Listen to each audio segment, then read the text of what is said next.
आज आमर 36तम Shri Aurobindo medical association रो वार्षिक अधिवेशन एठी सरल भवन ठारे होउची। एठी आमर अतिथि माने प्रोफेसर सौमित्र बसु जे जने साइकियाट्रिस्ट से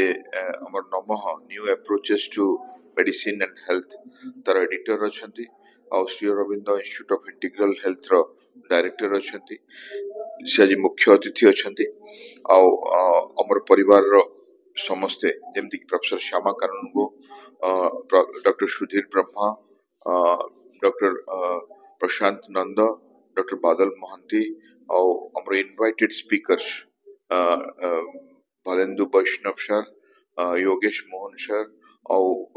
ये जो मेडिकल एसोसिएशन परिवार रो मातृभवन परिवार रो समस्ते जेमती professor Biranchi Mahapatra professor Vijayini Mahapatra doctor Madan Pradhan आमर थीम रही integral health the springboard for transformation. आमे जानिचु जे स्वास्थ्य क्षेत्र रे आमे जहाँ भी पदक्षेप नौचु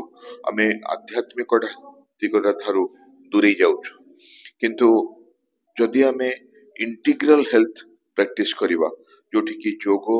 जोठी की हर्बल मेडिसिन जोठी की आयुर्वेद जोठी की हमरो traditional sciences with modern sciences amalgamation हबो सेठी आध्यात्मिकता और स्वास्थ्य विज्ञान रो समन्वय हबो और सेठी ठीक चिकित्सा आमे समस्त को देई परिबा। सेही थीम रे सब सेशंस और स्पीकर्स 2 दिन धरी तार आलोचना चक्र चलिबो आज और काली 13 और 14 सेप्टेम्बर और एठी मातृप्रेमी और स्वास्थ्य विशेषज्ञ और अनेक डाक्तरंकर समागम होईची जो माने कि एही वार्ता को नहीं निजर अभ्यास रे लगेबे और रोगीटीर साहाय्य हबो और उन्नति हबो।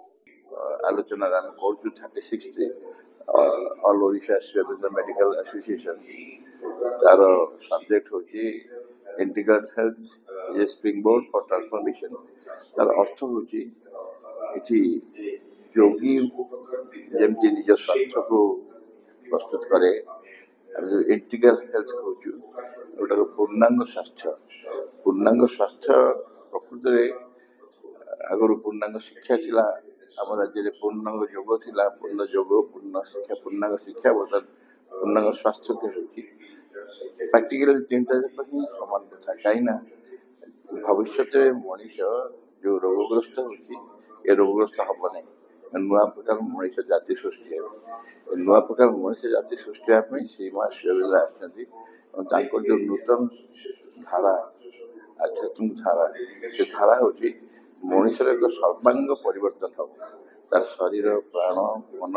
आध्यात्मिक समस्त किसी परिवर्तन रूपांतर हुए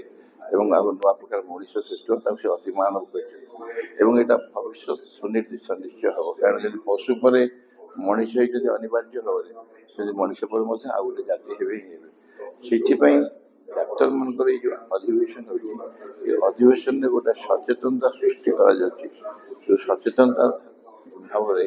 आम समस्ते से भाव स्वास्थ्य को व्यवहार करवा जमी नूतन मानव जाति रूपांतर कर।